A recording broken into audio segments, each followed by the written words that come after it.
I guess you guys have probably heard the news that Supreme Court Justice Ruth Bader Ginsburg passed away tonight. She was 87. And I'm not going to expound on her history and everything. You're going to hear plenty of that in the news and in the media in the next coming days and leading up to, funeral arrangements and memorials and such. But I think the thing that hits me the most, is the fact that, this is a worst case scenario for American politics right now. Ever since she announced her wanting to retire, but then holding on to the position, to maintain a balance in the court, really, I don't know. They've been circling like vultures, waiting and waiting for their moment to replace her. And in her final, I don't know what you call it, statement, she said she'd hoped that she's not replaced right away. But given the animus that's part of politics right now, I don't see it going any other way. I don't think Senate Republicans nor the president will give this time. I don't think they'll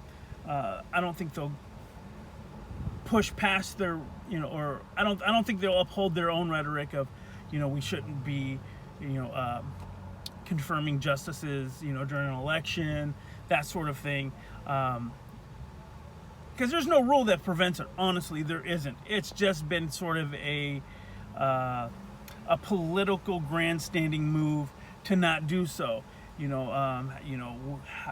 on some sort of moral high ground by not allowing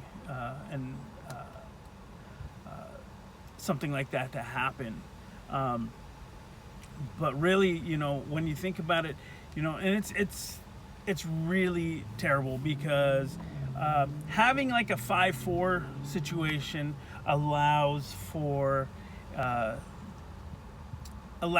some balance. You have some guys who are super conservative and some folks who are a lot more liberal, and then you have some folks who are in the middle. And given the people that want, that are often put up for these positions, especially now in Trump's America, they're typically pro-business, ultra-conservative, anti-labor. And that's what really scares me, especially right now as we are in the middle of a pandemic. There are tens of millions of Americans who are out of jobs, and then, who are going to be coming back into a workforce that could, for all intents and purposes, be trampled upon, basically, to be minimized and, going in, you don't know what you're going to see. This could be the end of organized labor. It could be the end of, immigrant rights, labor rights, women's health rights, not just abortion, but health rights altogether. Religious rights will be upturned. And at least I think that they would, given again the atmosphere of politics right now. If there is anything, it's going to be extremely pro-Christian, and I don't think it's going to protect anything from Buddhists to atheists to Jews or I think especially in these times Muslim people. I don't know. I really hope that I'm not kind of jumping off the deep end, but this one really hit me kind of hard. I mean, again, I'm not going to go into Ruth Bader Ginsburg's lengthy, life and times and her career and her achievements, because, like I said, you're going to hear all that ad nauseum in the next week. But I do feel for her. You can't say that she isn't a tough woman. For one, going through all of the health issues that she has. She died from complications from pancreatic cancer. My grandmother died from that, and it's not pretty. It's brutal. Pancreatic cancer is probably the most brutal cancer that I know of. I mean, I don't know a lot about cancer, but you could probably live out the rest of your life with a prostate cancer. You might get a few really good years with untreated breast cancer. But even treated pancreatic cancer is absolutely devastating. So for her to pull out, hold on this long, amazing. To do it while holding a position on the highest court in the land is above and beyond anything I could ever ask anybody to do.